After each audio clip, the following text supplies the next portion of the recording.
Greetings.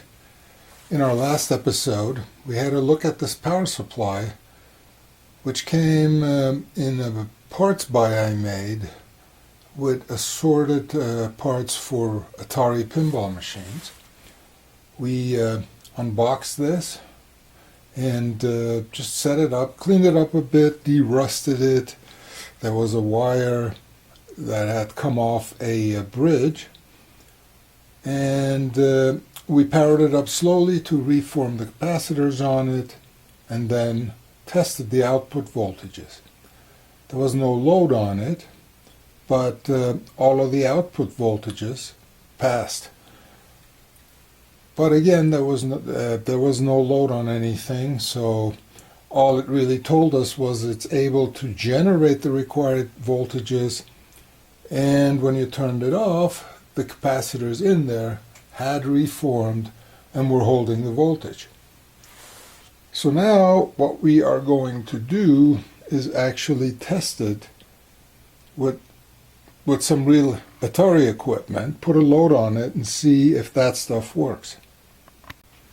In the parts lot I got, there was also a badly hacked up and cannibalized playfield, and it is beyond functional restoration, but it had bits and pieces of the wire harness on it. So let's go over these real quick. I mean, this is the connector that goes to the cabinet, has the power switch on it. We had some flimsy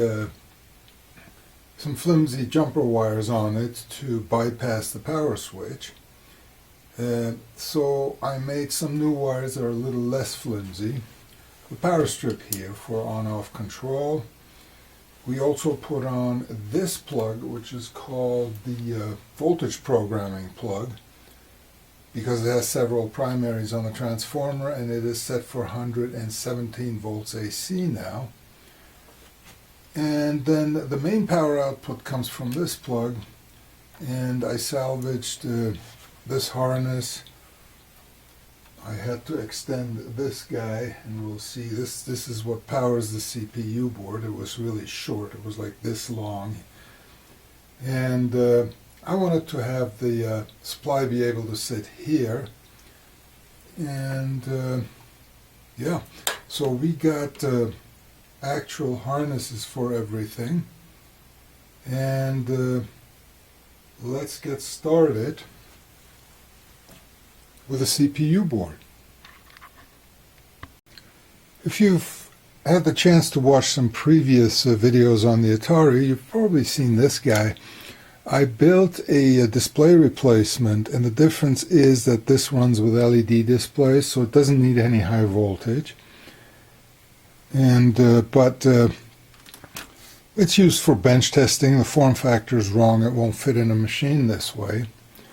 But for the initial test, all we did was we plugged in this cable over here, and all that this is it's supplying unregulated 12 volts and a bunch of grounds that go through the regulator, power this board, and also power the display because it only needs 5 volts.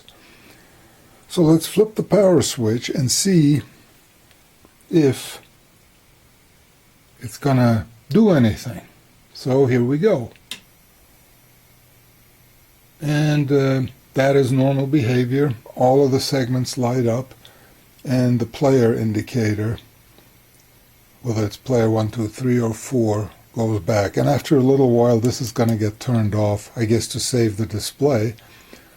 But yeah, it's not a really great test because I did this before, except I powered the Atari off of one of the bench supplies behind it.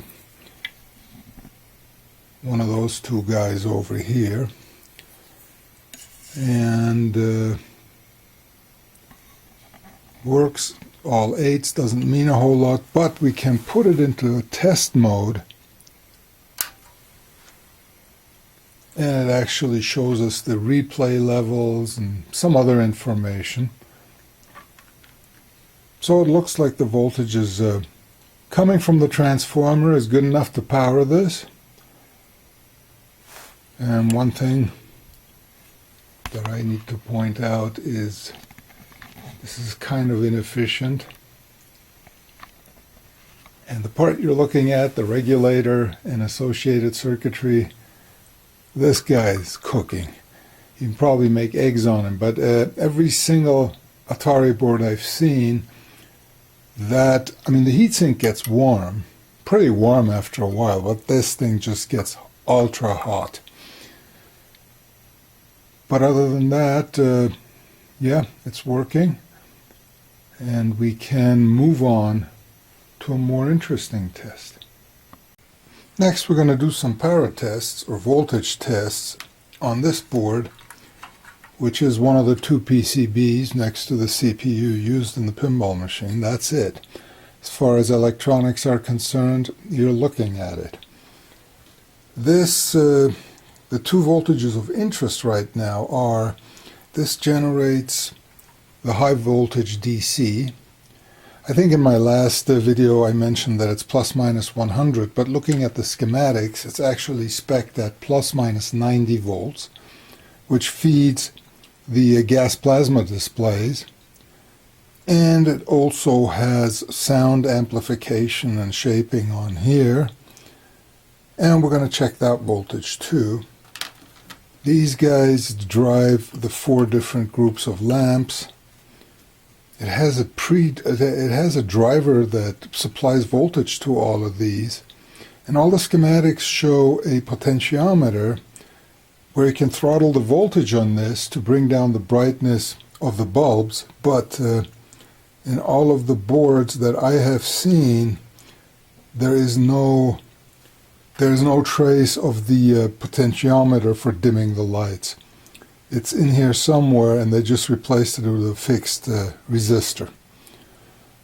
We're not going to test this because, quite frankly, this is the lamps are a lot easier to test by putting this board into a machine and then observing the lights on the play field.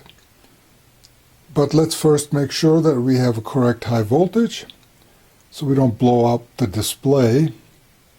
And for grins, we'll also check the audio voltage.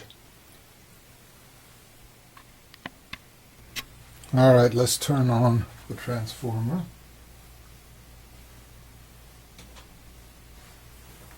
No smoke, that's good. And let's see what DC voltages this is generating. So we want to measure from here, that's one leg, to here. So there's 88 volts positive. That's good. It's supposed to be 90, but actually if it's a little lower, that's better, because the gas plasma display glass will last longer. Then we check the other leg, and that's almost negative 90. So that voltage is safe. And other than that, the audio voltage here, let's see, the audio voltage here can be measured at this chip, which acts as an amplifier,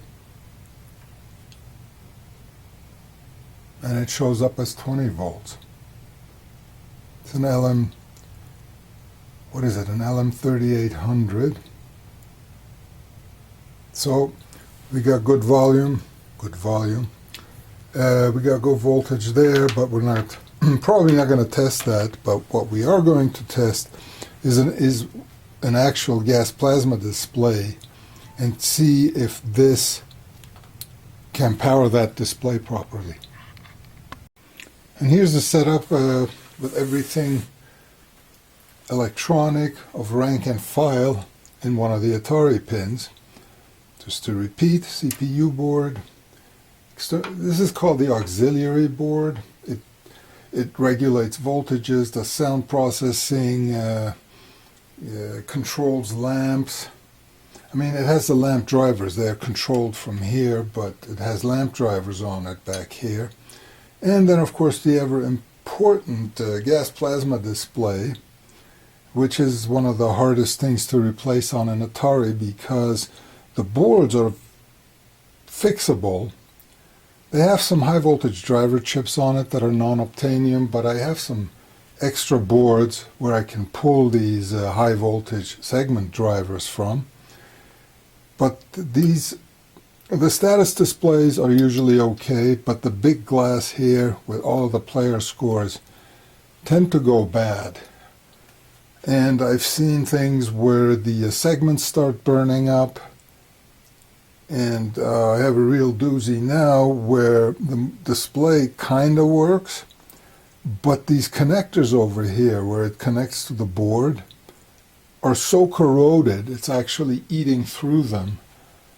And with this kind of a setup, maybe I'll get to go and debug that on a bench, which is a lot easier than debugging it in a machine. But yeah, everything is hooked up.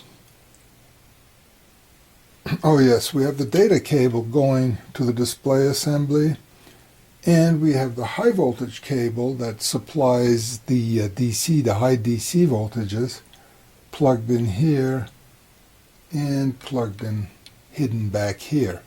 So it has separate power going to here and the logic, 5-volt logics coming from here. So let's see what it does. And ready for liftoff.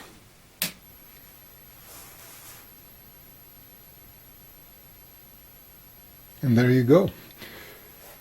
Looks like it's working, except that it's in test mode right now. I have to flip a switch somewhere. It's in test 1, and I think what it's doing at this point, it's flashing all of the lights, which of course you can't see, and it's also showing the replay levels that were selected. And this is the status display. I think it says this is a 5-ball game, and I don't know what the 20 means.